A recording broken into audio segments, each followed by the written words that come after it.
Sekarang saya ke Ibu Anis Biarwati, anggota Komisi 11 DPR RI. Mangga, Ibu Anis, efek resesi di tengah pandemi. Bagaimana Wakil Rakyat melihat kondisi ekonomi kita saat ini? Ya, saya tadi menyimak yang disampaikan oleh Pak Fitra, kemudian Pak Yusinus. Oh ya, saya menyapa dulu deh Pak Yusinus. Semoga sehat selalu ya Pak. Kemudian Pak Dedi Kurnia, Pak Fitra, dan Pak Roy, ya, Mas Margi, ya. Ini memang kalau cara pandang ekonom dengan pemerintah kita sudah tahu, dan saya sepakat dengan apa yang disampaikan oleh Pak Fitra maupun Pak Yusinus ya. Tentu saja saya sebagai wakil rakyat lebih melihat kepada dampaknya gitu ya, dampaknya kepada rakyat, bahwa pemerintah sudah bekerja keras untuk menanggulangi resesi ini, kita apresiasi ya, kita betul-betul apresiasi. Namun itu tidak mengurangi dari berapa banyak yang harus kita perhatikan dari aspek dampak dari resesi ini.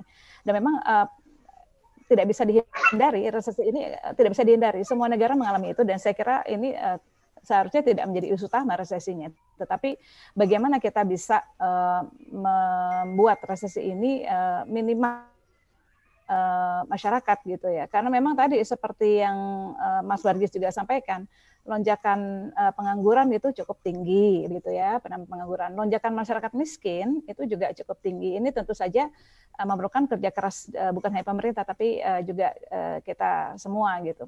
Daya beli tadi betul, gitu. Tapi saya melihat bahwa memang masyarakat itu banyak yang kehilangan pekerjaan ya, dan pendapatannya menurun, dan ini memang di masa pandemi ini luar biasa begitu.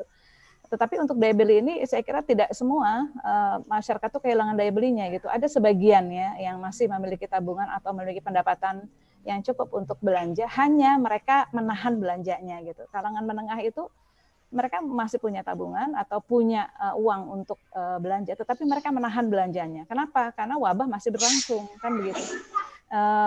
Semua orang masih berhati-hati begitu. Semua orang masih berhati-hati.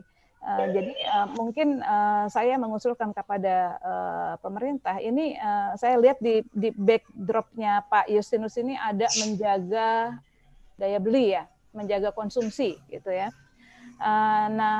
Ini bukan hanya menjaga, tapi bagaimana masyarakat tidak kehilangan daya beli gitu. Jadi artinya masyarakat yang terkena dampak paling parah dari pandemi ini yang harus diperhatikan gitu. Ya, di samping itu juga dunia usaha juga perlu juga dorongan atau perlu juga bantuan pemerintah untuk bisa bertahan di masa pandemi ini. Karena ketika dunia usaha tidak bertahan, mereka melakukan efisiensi, mereka merumahkan karyawannya atau bahkan memphk karyawannya. Ini kan dampaknya langsung kepada akhirnya nanti ujung-ujungnya adalah konsumsi masyarakat yang menurun. Ketika konsumsi masyarakat menurun, itu akibatnya pertumbuhan ekonomi kita juga akan menurun. Tapi satu hal memang yang saya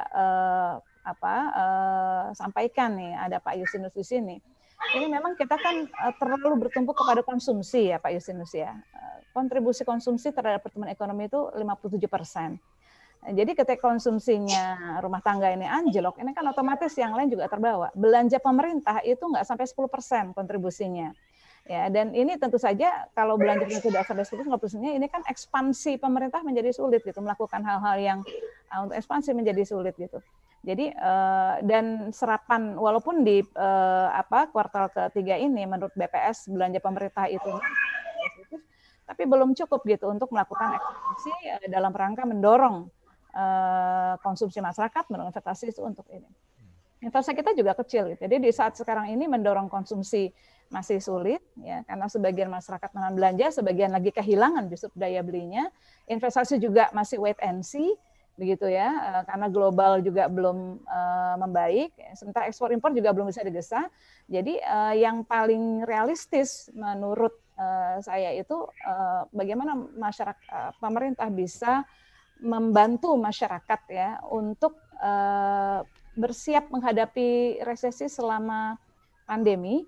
Nah, kemudian membantu mereka untuk tidak kehilangan gitu daya belinya gitu. Tentu pemerintah sudah punya, saya yakin sudah punya ya. Ini kita sudah sering rapat ya Pak Yusinus ya, dan Komisi 11 itu sudah sering menyampaikan secara langsung kepada Menteri Keuangan tentang pentingnya pemerintah menjaga daya beli karena sampai sekarang tuh konsumsi menjadi faktor utama penopang ekonomi kita gitu.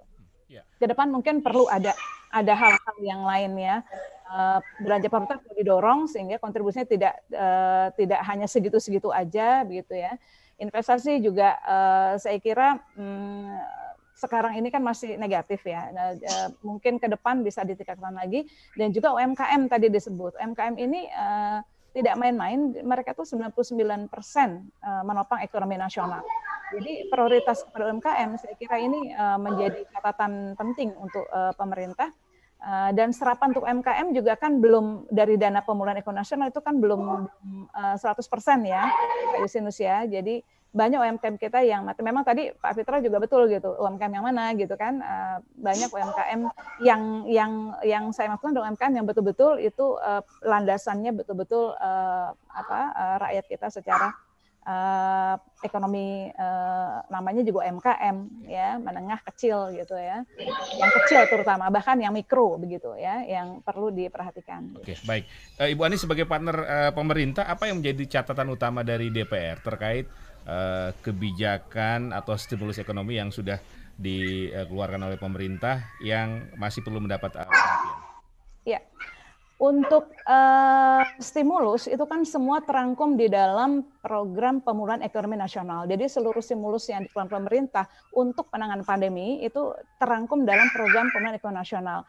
Nah ini sampai November ini serapannya itu masih 52% dari pagu anggaran yang ditetapkan sebesar 690,2 triliun ya. Jadi dari 695,2 triliun itu baru terserap 361,5 triliun atau baru 52%. Padahal ini sudah mau akhir tahun gitu. Jadi bagaimana menggesa dalam 2 bulan ini bisa terserap begitu ya. Dan ini sudah sangat sering gitu ya, sangat sering sekali. Komisi 11 itu dalam tanda kutip ya menegur dengan elegan, termasuk saya juga ya menegur Menteri Keuangan.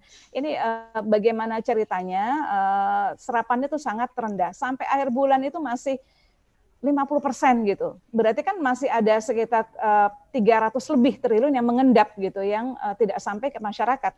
Ya ini membuat PEN ini itu belum terasa signifikan di masyarakat gitu ya. Anggaran kesehatan gitu misalnya, anggaran kesehatan itu dari pagu 87,5 triliun itu baru terserap 30,74 triliun atau 35%. Perlindungan sosial ini yang 83, satu-satunya yang menggembirakan itu perlindungan sosial, tapi itu pun ada catatannya gitu. Karena tidak semua bansos itu sampai kepada yang memang harus menerima. Ya, ada yang udah menerima berkali-kali dari berbagai sumber, ada yang sama sekali nggak menerima. Persoalannya data gitu. Itu juga kita sampaikan, mudah-mudahan ini bisa diperbaiki. Ya, jadi jangan sampai udah mau akhir tahun, dana PEN itu masih mengendap 300 triliun lebih itu masih mengendap gitu ya, belum terserap gitu. Itu catatan dari 11. Pada takut KPK kali Bu Anis? Itu yang disampaikan oleh Menteri Keuangan waktu rapat sama kita itu. Jadi hati-hati banget ya, saking hati-hatinya sampai nggak jalan.